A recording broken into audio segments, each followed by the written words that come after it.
Olá, seja muito bem-vindo ao canal Paralelo Metafórico. Espero imensamente que goste do vídeo de hoje. Não se esqueça de se inscrever no canal caso não seja inscrito, deixar o seu like, comentário e compartilhar este vídeo com os seus amigos. Vamos entrar na campanha 100 mil inscritos do Paralelo Metafórico até o mês de dezembro e assim mostrar para o YouTube que todos nós temos força e que os assuntos abordados aqui no canal são de interesse público e necessário. Se você puder e quiser, pode fazer uma doação em nossa campanha do Apoia-se com qualquer valor a partir de R$2 e assim você ganha um e-book do Jack o Estripador, ou mesmo clicar aqui embaixo no botão Seja Membro para apoiar o nosso trabalho. Aqui na descrição do vídeo você encontrará todos os links das nossas redes sociais. Bom, no mais é isso, então vamos ao vídeo de hoje.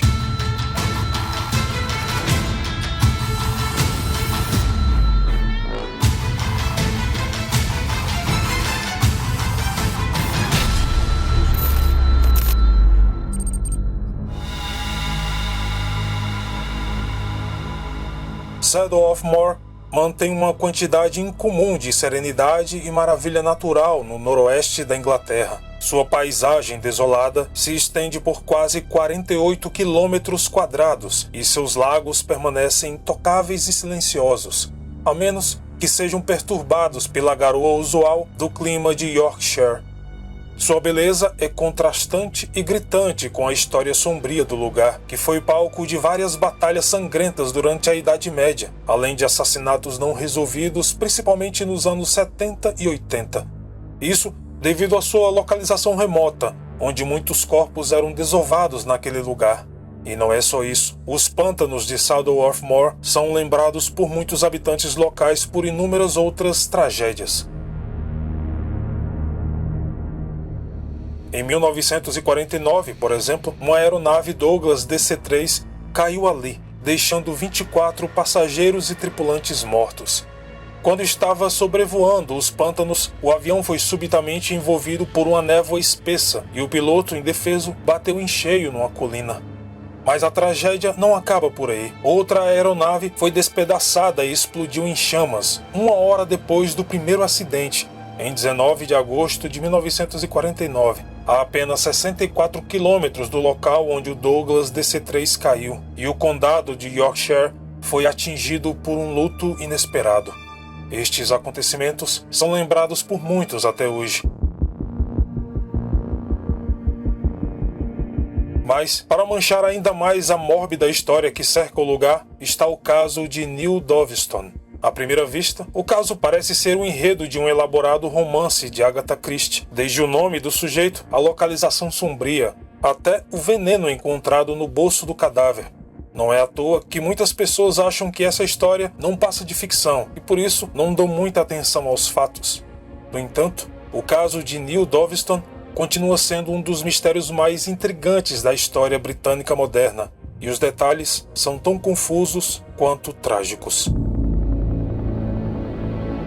Em 10 de dezembro de 2015, um homem idoso embarcou em um avião de Lahore, no Paquistão, para Londres. Após uma viagem de 4.000 quilômetros, o senhor idoso, aparentemente saudável, ainda percorreu 30 quilômetros de carro até o lado norte de Shadow of Mor. Ele não tinha mala ou bagagem de mão e estava vestindo um sobretudo, calça e sapatos. Às 4 horas do dia 11 de dezembro, ele entra num bar nas redondezas do pântano. O proprietário do lugar, chamado Mel Robinson, achou o homem que entrou em seu estabelecimento meio diferente. Afinal, a maioria de seus clientes eram ciclistas, escaladores, caminhantes, montanhistas ou caçadores bem equipados para a longa jornada pelo terreno acidentado da região. Olhando para o senhor à sua frente, que ele descreveu como sendo um homem alto e branco, com cabelos grisalhos, olhos castanhos e nariz saliente, algo lhe pareceu estranho. O senhor lhe pediu instruções de como chegar ao topo da montanha. O cume tinha cerca de 450 quilômetros e ficava próximo ao reservatório de Doveston, que abastecia a cidade. Apesar de sua aparência frágil e não carregar nenhum equipamento consigo, ele parecia estar agindo normalmente, sem sinais de confusão mental ou desorientação. Ele não queria beber nada, nem mesmo um copo d'água, e eu o alertei que seria uma caminhada muito longa e uma subida muito difícil sem os equipamentos necessários, disse Mel Robinson. Eu vou subir ao topo e volto antes do anoitecer, pode apostar, teria dito o homem para Mel. E essas podem ter sido as últimas palavras ditas pelo senhor. Mel Robinson insistiu, disse que ele se hospedasse e que na manhã seguinte um grupo de escaladores estariam indo para aquela região e o ajudariam na caminhada. O homem apenas sorriu e, ignorando sua advertência, simplesmente agradeceu a Mel e continuou seu caminho, saindo do bar no meio de uma forte chuva que tomava de conta daquela tarde fria de inverno. Para os ciclistas que desejam um passeio mais desafiador, os caminhos que dão acesso a Saddle of More são perfeitos. As inclinações íngremes e montanhosas, juntamente com as descidas repentinas, são ideais para quem deseja testar as suas habilidades. Em 12 de dezembro, Stuart Cruther estava fazendo exatamente isso. Algumas horas depois que o seu passeio de bicicleta havia começado, Stuart foi pego por uma tempestade muito forte e com ventos congelantes. Ao longe, ele se deparou com uma visão incomum. Um homem estava aparentemente descansando nas margens da colina. Ele estava encharcado e tentou chamar a atenção do sujeito, mas foi em vão. A chuva repleta de trovões ensurdecia qualquer voz. O homem estranho estava deitado, imóvel, com os braços cruzados confortavelmente sobre a barriga, como se estivesse contemplando as nuvens. Observando melhor e aproximando-se mais, Stuart ficou paralisado de medo. Ele finalmente viu que o homem não estava descansando. Na verdade, ele estava morto.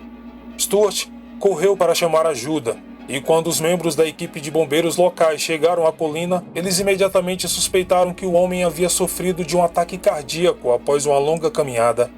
Quando a polícia chegou, revistou o homem em busca de alguma identificação. No bolso do casaco havia 130 euros, mas não havia carteira. Uma caixa de remédio vazia foi encontrada no outro bolso. No rótulo estava escrito o nome de um medicamento chamado tiroxina sódica. Não foi achado o passaporte ou carteira de motorista, e a identidade do homem era um mistério. Quando finalmente o corpo foi transportado para o hospital Royal Woodham, os agentes funerários apelidaram o homem de Neil Doviston, devido ao local em que foi encontrado. A simpatia pela triste história do senhor rapidamente se transformou em tristeza, principalmente quando a causa da morte foi revelada. Não foi um ataque cardíaco, foi um envenenamento por estricnina. Esse veneno, em particular, geralmente usado como pesticida para controle de pragas no Reino Unido, é um veneno muito popular no Paquistão, onde é usado para controlar a população de cães selvagens. Uma vez ingerido, é fatal. Os músculos se contraem violentamente e a morte é lenta e dolorosa. Com o passar do tempo, algumas perguntas vieram à tona. Era assim que Neil Doviston realmente queria morrer? Ele se considerava uma praga que precisava ser exterminada? E como é costume em casos de corpos não identificados, um mistério resolvido leva mais uma dúzia de perguntas. Por que esse homem viajou do Paquistão para se suicidar na encosta de uma colina? E o mais importante, foi realmente suicídio? Bom, depois que a polícia trabalhou incansavelmente, a sua identidade foi descoberta da maneira mais estranha possível. Observou-se durante a autópsia de Neil Doviston que ele havia sido submetido a uma cirurgia no quadril em algum momento de sua vida. Havia muitas placas cirúrgicas em seu corpo usado nessa operação, que continha um número de série específico impresso. Pesquisando no banco de dados, os investigadores foram capazes de encontrar uma pista. O material usado na operação havia sido fabricado no Paquistão e foi usado no hospital de Lahore, uma cidade próxima da capital paquistanesa. Mas somente em janeiro de 2017, finalmente as autoridades puderam dar um nome a Neil Doviston. Ele era David Litton e tinha 67 anos de idade no momento de sua morte. Ele era filho de pais judeus oriundos de Londres. Segundo relatos, após uma briga de família, David mudou seu sobrenome e foi morar sozinho. Depois se mudou para o Paquistão, onde adotou o nome de Salim Attar em 2006. Tentando se aprofundar mais ainda no caso, a atenção dos investigadores voltou-se para a família e os amigos de David. O seu irmão o descreveu como sendo um homem solitário, e sua ex-namorada de 35 anos, Maureen Togo, disse que David sofria de crises de depressão depois que ela abortou um filho do casal. Detetives amadores começaram a se interessar pelo caso bizarro, concentrando-se em alguns pequenos detalhes que poderiam ser importantes. Descobriu-se então que quando David chegou a Londres 2 dias antes de sua morte, ele havia se encontrado com um velho amigo. O seu amigo disse que David ficou hospedado em um hotel e parecia muito bem, mas por alguma razão David passou apenas uma noite no lugar. A dúvida maior sobre a sua morte ter sido suicídio ou não é o fato de que o homem havia deixado uma passagem de volta paga para o Paquistão, que deveria ser pega no guichê do aeroporto em alguns dias. Por que ele compraria uma passagem de volta se não pretendia voltar?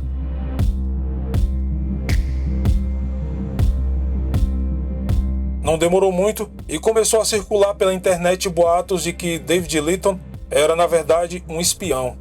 Na alta espionagem, uma pílula contendo um veneno muito potente é dada aos espiões, a fim de evitarem uma morte torturante caso sejam capturados pelo inimigo.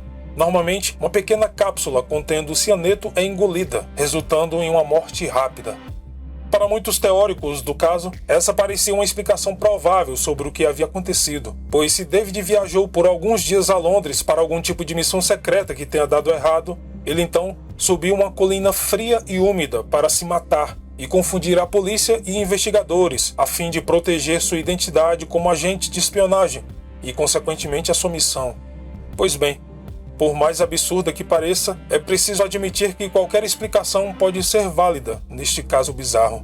No Paquistão, seus vizinhos lembraram de um incidente que aconteceu apenas uma semana antes de sua morte. No início de dezembro, David teria discutido diversas vezes com alguns agentes de viagens locais e exigindo suas passagens para Londres o mais rápido possível. Como David não conseguia se comunicar muito bem na língua local, apesar de já morar no país há 9 anos, uma conversa formal era quase sempre impossível e geralmente terminavam em estresse e gritaria.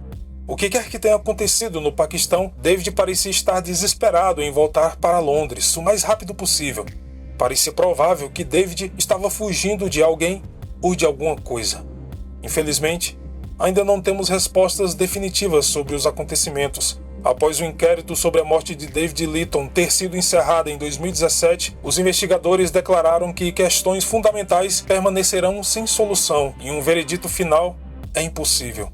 Em outras palavras, apesar de todas as pistas que apareceram ao longo dos anos sobre o caso, ninguém realmente sabe o que aconteceu nos últimos dias de David Litton. O caso é ao mesmo tempo frustrante e trágico para um homem descrito como alguém inteligente e quieto, que sonhava em se tornar um psiquiatra. Seu irmão, Jeremy Litton, relembrou a sua infância em uma entrevista e afirmou que David não era deste século, ele estava à frente de seu tempo. Se David Litton, conhecido como Neil Doviston, foi vítima de sua própria mente ou de algo ou alguém igualmente sinistro, a questão permanece em aberto até hoje e provavelmente nunca saberemos a resposta. Este foi o vídeo de hoje, espero imensamente que tenha gostado, muito obrigado pelo carinho e atenção de todos e, como sempre, nos vemos nos comentários. Até mais.